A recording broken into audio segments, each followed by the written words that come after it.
Welcome to VBC on TV. నేను ప్రసన్న. విశాఖ దక్షిణ నియోజకవర్గం ఉమ్మడి కూటమి అభ్యర్థి వంశీకృష్ణ శ్రీనివాస్ యాదవ్ తెలుగుదేశం ప్రధాన పార్టీ కార్యాలయంలో కార్యకర్తలు అభిమానులతో ఆత్మీయ సమావేశం నిర్వహించారు. ఈ ఆత్మీయ సమావేశంలో తెలుగుదేశం పార్టీ, జనసేన, భారతీయ జనతా పార్టీ కార్యకర్తలు అధిక సంఖ్యలో పాల్గొన్నారు.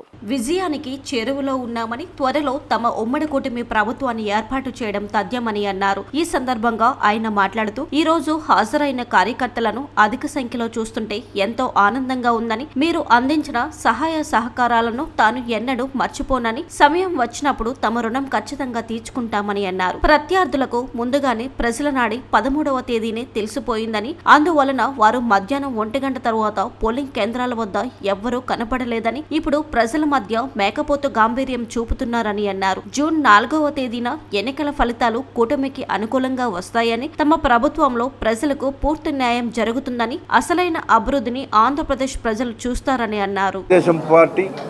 జనసేన పార్టీ, బీజేపీ పార్టీ ముఖ్య నాయకుల సమావేశం జరుగుతూ ఉంది.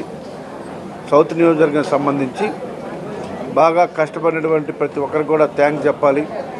ఈ రాష్ట్రానికి ఉమ్మడి ప్రభుత్వం ఎంత అవసరమో కష్టపడిన ప్రతి ఒక్కరికి కూడా ప్రత్యేకమైన ధన్యవాదాలు చెప్పడానికి ఈ సమావేశం ఏర్పాటు చేశాం. చాలామందికి చాలా కష్టపడ్డారు. వాళ్ళందరికీ కూడా నేను ప్రత్యేకమైన ధన్యవాదాలు తెలియజేస్తా ఉన్నా. రానున్న రోజుల్లో ఉమ్మడి ప్రభుత్వం చంద్రబాబు నాయుడు గారి ఆధ్వర్యంలో, పవన్ కళ్యాణ్ గారు, మోడీ గారి యొక్క సహాయంతో ఈ ప్రభుత్వం ఏర్పడబోతూ ఉంది.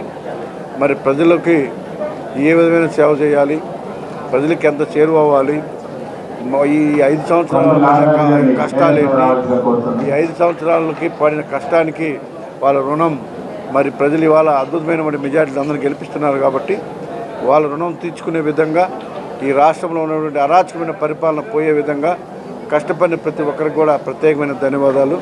రాష్ట్ర వ్యాప్తంగా మన ఏదైనా చెప్తా ఉన్నారు, ఏజెంట్లు దొరకరని చెప్పేసి అలాంటి ప్రకటనలు చేస్తూ ఉన్నారు. కౌంటింగ్ ఏజెంట్ల కోసం అలా చేస్తూ ఉన్నారు.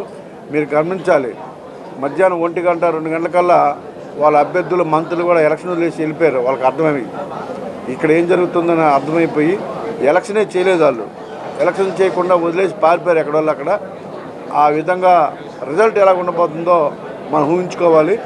కౌంటింగ్ ఏజెంట్లు దొరకని ఒకే ఒక ఉద్దేశంతో నిన్న జగన్మోహన్ రెడ్డి గారు ఏదో పీకెట్ టీం దగ్గర ఏదో పీకుతారని చెప్తా ఉన్నారు. వాళ్ళు పీకేది లేదు, ఈయన పీకేది లేదని చెప్పేసి మేము తెలియజేస్తూ ఉన్నాం.